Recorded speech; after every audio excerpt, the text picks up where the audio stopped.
রবিন সব এই তুমি আমার আটকালে কেন? বাজাবে ছাড়ো এখান থেকে। শাহজাদি, এই শাহজাদি ওঠো। শাহজাদি ওঠো। শাহজাদি কি হয়েছে তোমার? শাহজাদি, এই শাহজাদি, শাহজাদি ওঠো।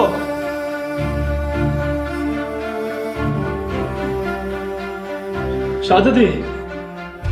হ্যাঁ রবিন, মাসুদ, একটা দুর্ঘটনা ঘটে গেছে দোস্ত, আবার একটু বাসায় না। আরে কি হয়েছে বলবি তো? রাখের বসে আমি শাহজাদিকে ধাক্কা মেরেছিলাম, সোফার কোনায় মাথা লাগে ও তো অজ্ঞান হয়ে গেছে রে। শিট, তুই এখনই ডাক্তারের কাছে নিয়ে যা। মনিটরে যায় নাই তো? কি বলছিস? পালস দেখ। না না ঠিক আছে, কিন্তু অজ্ঞান হয়ে আছে, কি করব? ও মাই গড, তুই তো ভয় পেয়ে দিছিলি। আচ্ছা তুই এক কাজ কর, চোখে মুখে পানি ছিটা দে। মাসুদ তুই একটা কাজ কর না, তুই আসার সময় একটা ডাক্তার নিয়ে আয় না। আচ্ছা আমি আসতেছি, তুই এক কাজ কর, চোখে মুখে পানি ছিটা দে, আর জ্ঞান ফিরলে আমরা জানাম।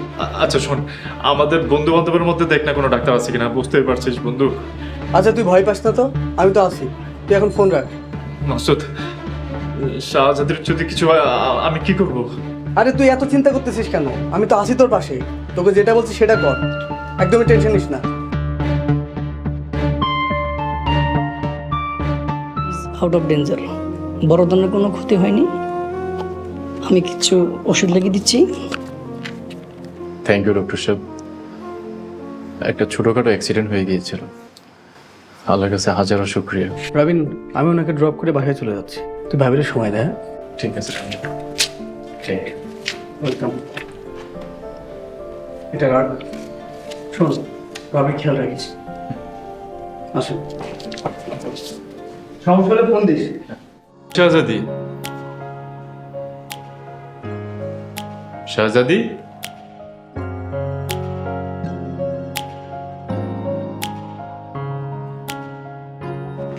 শাহজাদি, শাহজাদি, আই এম সো সরি।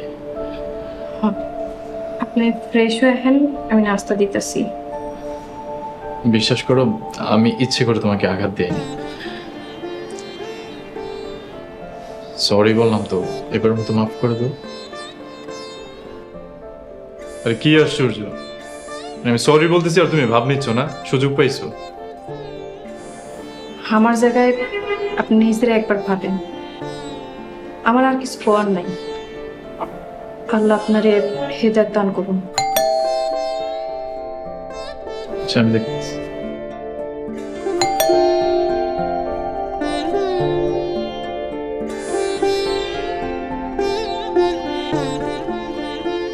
আসসালামু আলাইকুম।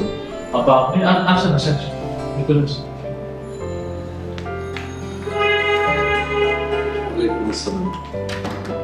সো ডক্টর সাহেব, বাবাজি আপনি ভালো আছেন? জি আব্বা আলহামদুলিল্লাহ ভালো আছি। আব্বা, এই যে, কান্দিস না, আমি সব জানি, সব ঠিক হয়ে যাবে, আল্লাহ আল্লাহ কর। আব্বা এখানকার ঠিকানা জানলেন কেমনে? তোর মাথায় কি হয়েছে? ব্যান্ডেজ লাগাই না কেন?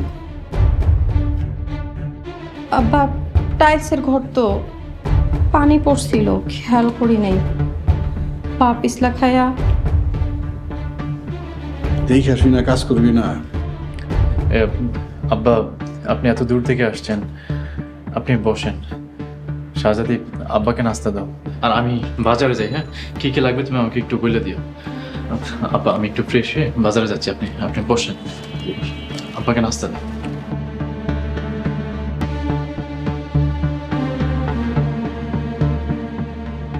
শাহজাদি, পারে আমার হাসা কইরা কত, তুই কি এখানে সুখেই আসস? আব্বা ভালো খারাপ সেই সময়ই আল্লাহ দেন, সব সময় শুকরিয়া আদায় করতে হয়। আর খারাপ সময় বেশি দিন থাকে না, আপনারা দোয়া করলে এই দিনও বেশি দিন থাকবো না ইনশাল্লাহ। ইনশাল্লাহ। চলেন বহেন, কত দূর থেকে আইছেন। আর আম্মা ছিলাম কেমন আছে?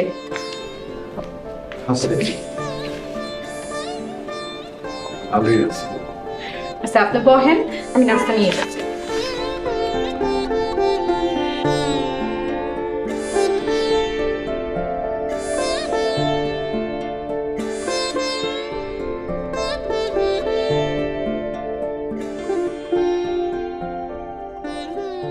আসসালামু আঙ্কেল। ওয়ালাইকুম আসসালাম। আঙ্কেল কেমন আছে? ভালো আছি। আঙ্কেল আপনার বাসাটা এত সুন্দর, মানে এত সুন্দর কি বলবো, তাই তো ছাড়তে চাচ্ছি না। টাকা হলে কি আঙ্কেল ঢাকা শহরে বাসার অভাব হয়? কিন্তু দেখেন ঝগড়াঝাটি করে হলেও কিন্তু আপনার বাসাতেই থাকতে চাচ্ছি আঙ্কেল। আমার কথা কিন্তু কিছু মনে করেন না, আমাকে মাফ করে দিন। ঠিক আছে বাবা, তোমাকে আমি মাফ করে দিলাম। কিন্তু আঙ্কেল আমি কিন্তু আপনার বাসাতেই থাকছি, প্লিজ না করবেন না। শোনো বাবা, এই বাড়ি ভাড়া দিয়ে আমি আমার লোন পরিশোধ করি। যদি লোন পরিশোধ করতে দেরি হয় তাহলে আমাকে জরিমানা দিতে হয়। এই বাড়ি ভাড়া ছাড়া আমার অন্য কোনো আয়ের উৎস নেই। তাই বাড়ি ভাড়া যদি ঠিক মতো না পাই তাহলে আমাকে অনেক অসুবিধায় পড়তে হয়। আর প্রতি মাসে আমি তোমার কাছে বাড়ি ভাড়া চেতে পারবো না। আঙ্কেল আমি কথা দিচ্ছি, আগামী মাস থেকে মাসের 7 তারিখে আপনি বাসা ভাড়া পেয়ে যাবেন, প্রমিস। তাহলে তোমাকে আমি একটা সুযোগ দিতে পারি, তবে একটা শর্তে। 3 মাসের ভাড়া আমাকে অ্যাডভান্স দিতে হবে। আঙ্কেল এত টাকা তো আমার কাছে। শোনো, তুমি তো এসআই মাসুদের পরিচয়ে আমার বাড়িতে উঠেছিলে। 1 মাসের ভাড়াও তোমার কাছ থেকে আমি অ্যাডভান্স নিইনি। যদি 3 মাসের ভাড়া অ্যাডভান্স দিতে পারো তাহলে এই বাড়িতে থাকতে পারবে, আর নয়তো বা আসসালামু আলাইকুম, তার মানে বিদায়। আর না মানে আঙ্কেল